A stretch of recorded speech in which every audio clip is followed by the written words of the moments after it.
Harvest time! Bali, ito yun guys, yung naiiba dito sa ating taniman ng pechay. Kailangan na nating alisin dahil namamayat itong aking mga pechay na katabi. Naagaw niya lahat ng sustansya ng lupa. Tignan nyo naman kasi kung gaano yung kalaki. Bali, hindi nga pala yan pechay guys. Yan ay radish. Merong mga tumubo dun sa punla natin. Radish pala yun. Tapos tinanim ko dito. Hinayaan ko muna. Sabi ko magpapalamanin muna natin. Kaso nga lang ngayon ay sobrang ina-occupy niya na yung buong space. Kawawa yung mga pechay. Nung tinignan ko nga ay meron na siyang laman, kaya naman sabi ko baka pwede na. Tignan nyo naman kung gaano kahirap tanggalin. Halos yung buong ugat niya sinakop na yung lahat ng space dito. Naaksaya lang ako guys dahil nga pagtingin ko sa ilalim ay wala pala siyang laman. Puro ugat lang pala yung ilalim. Hindi ko alam ba't hindi siya nagtuloy, tapos medyo mga bulok-bulok na rin siya. Siguro hindi to pwedeng laging basa. Tapos siguro ang iksi-iksi nung taniman natin dapat malalim para maka-extend yung kanyang laman. Sobrang tagal ko tong hindi inalis dito, tapos wala naman pala akong mapapala. Hindi na siya nagkalaman. Ito lang yung pinakalaman niya. Nabulok.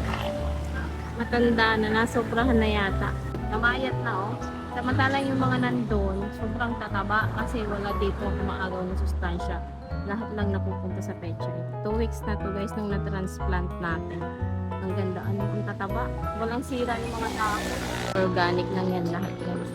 Organic lang lahat nakalagay sa lupa. Matagal ko na itong nakikita sa online shop, and sa wakas meron na rin tayo. Mas talaga pala niyang maka-organize guys sa loob ng freezer natin. Ang linis lang tignan. Plus meron pa siya nitong drainer na diretso na sa loob. Meron na tayong pang Lunes na adobo, pang Martes na nilaga, pang Merkules na biste. Tapos meron pa yung mga cover, iwas contamination. Mami, hindi na box ng ice cream yung lagayan natin ng tilapia, ng karne, ng manok. Kitang-kita mo na yung nasa loob, hindi ka na magugulat. Kala mo ice cream, yun pala tilapia. Tignan nyo naman yan kung gaano kako-cute, diba? Organize na organize, tapos kitang-kita mo pa yung loob. Order nga ulit ako dahil pang karne lang to, wala pa yung isda at manok. Lagay ko sa comment section yung link kung saan ko nabili. Good morning mga kagulay. Ayan nga, magta-try tayo rin sa Pilipinas magpatubo nitong choy sam. Ito nga kasi yung kinakain namin sa Hong Kong halos every other day. Meron talaga kaming choy sam. Nilalabon lang yan guys, or kaya naman ginigisa sa bawang. At ito na nga yung day 2 nila guys. Ayan, tumubo na sila. Ibig sabihin, natubo pala talaga sila dito sa Pilipinas. Ito naman yung day 3 nila guys. Medyo nabawasan dahil kinakayas ng manok. Sana may matira dito para may masubukan tayo kung pareho ba yung lasa nung sa Hong Kong. At ito na yung 1 week nila guys. Bilang na lang yata sa daliri ko kung ilang piraso. Meron na nga silang 4 na dahon ngayon. 1 week na yung mga yan. Susunod na update ay igigisa na natin yan kapag may natira. Morning update tayo dito sa ating tanim na pechay. Dahil sobrang init ng panahon ngayon, nilagyan ko ng mulch itong ating mga tanim na pechay. Nilagyan ko ng dahon ng acacia para naman ma-maintain yung moisture sa lupa nila. Lalo na kapag ganitong nakahanging garden tayo, mabilis matuyo yung lupa.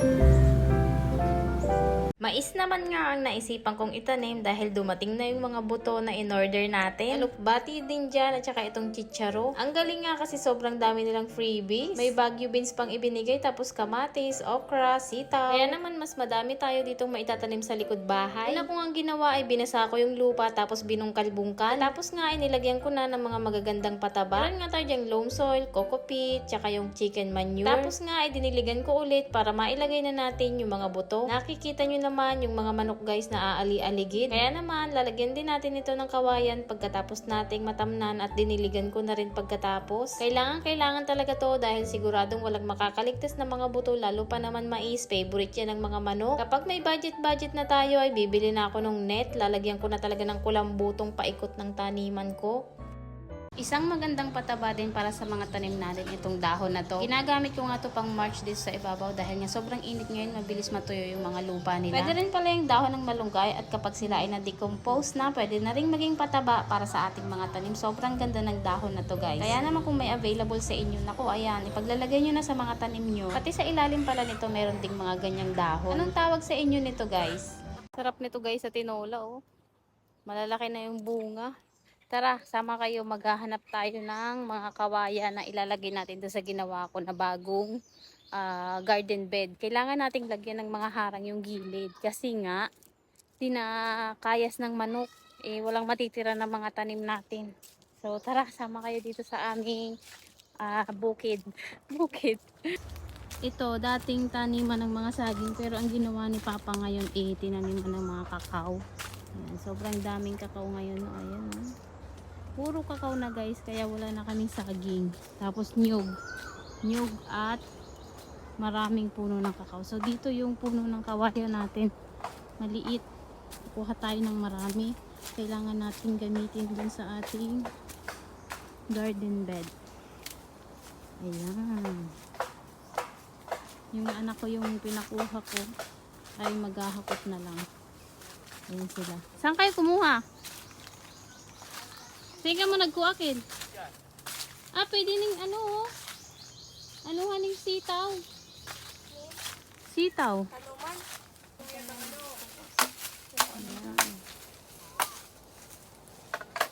Ayan. Kala mo marin ba yung bado?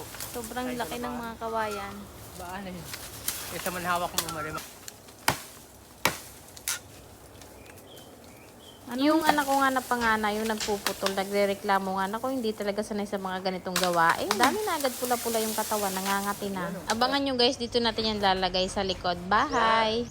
Sobrang tuwa ko nga dahil tumubo na rin at last itong ating mga tinanim na chicharo. Ito yung beans guys na napakamahal sa palengke, yung nilalagay sa pansit. 2 weeks ago nga ay bumili ako nitong mga grow bags para pagtamna ng mga chicharo natin. Tapos pin-repair ko rin yan, nilagyan ko ng mga pampataba dun sa ilalim. Mga kahoy, tapos may buhangin, meron ding puno ng saging, tapos itong coco peat. Nilagyan ko rin yan itong ating abon na nakuha natin sa pagluluto gamit ang kahoy. Tapos meron din silang Carabao manure. Naghalo-halo na natin yan dyan sa loob. Tapos sa ibabaw ay yung pinaka-loam soil. Meron din yung rice hull or yung ipa ng palay. After that, ating diniligan. Tapos saka natin tataniman ng ating mga buto. Lahat nga ng grow bags ay nilagyan ko na rin ng same mixture katulad nung una. Hirap kasi dito sa amin guys magtanim sa lupa na diretso dahil meron din kaming mga alagang manok. Kaya naman maganda yung ganitong mga grow bags kasi hindi na nila aakyatin yan pag nilagay mo dyan sa taas ng hollow blocks. Pagkatapos nga natin mag-prepare ay nilagyan ko na ng mga buto na tigda 2. Bali, 4 nga dito yung nilagay ko pero 3 lang yung tumubo. Bali 7 days to 14 days bago siya tumubo. Tapos dito guys 5 days na yan guys, malago-lago na yung mga dahon. Pati itong iba nating mga tanim meron na rin. 25 pesos nga lang to guys. Tapos ayan 20 na seeds na yung makukuha. Meron din tayong alokbati. Tapos itong ating mga kangkong. Mura lang din ang nabili ko ng mga seeds. May mga pa-freebies pa. Kung gusto nyo rin lalagay ko na lang sa comment section. Hanggang dito na lang muna mga kagulay. Salamat sa panonood. Bye! Hello, good morning mga kagulay. Gawan nga natin ng balag itong ating mga sitaw. Tama ba yung tawag ko balag? Yung gagapangan ng ating mga sitaw dahil medyo tumataas na sila, kailangan na po may gapangan. Buti na lang, Sunday ngayon, walang pasok si Papa Alden kaya naman nagpatulog na ako dito sa likod. Iba pa rin talaga ang galawan kapag mayroong lalaki sa bahay. Mas mabilis at saka mas matibay. Yung mga chicharo natin at Baguio beans, dito na rin sila kakapit. Meron na rin ako mga bagong itinanim dito na sitaw. Bali yung pahalang or yung pataas na mga kawayan ay isiningit namin na lang guys, hindi na namin yan ipinako o tinalian. Ay, sobrang sipag ni Papa Alden, iba talaga kapag nakakapagdilig ng pechar. Sarap lang utusan no, talaga naman kapag napapagbigyan. Ito na nga at meron ng gagapangan ng ating mga sitaw. Tapos na rin kami guys at hanggang dito na lang muna. Salamat sa panonood. Bye! Bagong project namin dito sa Dirty Kitchen at natapos na rin today. Wow! Sa wakas natuloy na rin yung paggagawa namin ng lutuan sa car dito sa aming Dirty Kitchen. Dito kasi kami nagluluto guys, ang hirap-hirap. Tapos sobrang init-init pa dyan kapag tanghali. Hindi na kasi kami bumili ng gasol guys dahil apakamahal. 1,600 ba naman kasi yung gasol dito? Kumusta naman ang presyohan sa inyo? Kaya naman ngayong day off ni Papa Alden, sabi ko talagang gawin na itong lutuan sa kahoy. Nakaabang na rin naman talaga itong place na to guys para sa lutuan namin ng kahoy o kaya ng uling. Pero ang mahal-mahal din ng uling, kaya naman kahoy na muna dahil libre lang yan dyan sa paligid. Ito nga yung kagandahan kapag nasa probinsya ka, libre yung kahoy. Kahit nga mga palapa ng nyog ay pwedeng ipanggatong. Buti nga at may mga tira-tira pa ditong kahoy guys sa pagpapagawa to ng bahay ni Father. Yung nagamit namin dito. Ayan nga at okay na, nilagyan na rin ng sahig na yero. Makakapagluto na ako ng maayos dito dahil hindi na tayo dun sa initan at saka nakaupo sa sahig. Ito nga ay naka-elevate na kaya naman mas madali. Ayan nga at nagsasaing na naman ako guys sa kahoy. Naku po ang hirap. Nasa baba talaga talaga siya. Tiniis ko yan ng ilang araw, nandiyan ako nagluluto guys. Pero ngayon, hindi na. Simula mamaya, hindi na. Sobrang nakaka-excite dahil ang presko lang dyan, tapos labas talaga yung usok. Hindi na papasok sa loob ng bahay dahil open area lang tong dirty kitchen namin. Nakutan na nga namin ng lupa, tapos pinapatag niya lang para malagyan na natin ng mga bato na gagawin namang patungan ng ating kaldero. Bali, dito lang kami guys magsasaing, maggisa-gisa o kaya magpainit ng tubig. Kapag naman umaga at nagmamadali, katulad kapag may pasok, dun tayo sa gasol. Lahat nga ng pagtitipid guys ay ginagawa na namin. Sobrang mahal na kasi ng lahat. Tapos yung mga sahod hindi naman tumataas. Ay naku, maghanap talaga ng paraan para makamura, makatipid. At ayan na nga, natapos na. Tinry na nga namin magsaing dito ngayong gabi. Komportable na nga tayong magluto. Salamat kay Papa Alden siya. Hanggang dito na lang muna yung vlog. At parang nangihingi pa ng sound tong isa. Huy!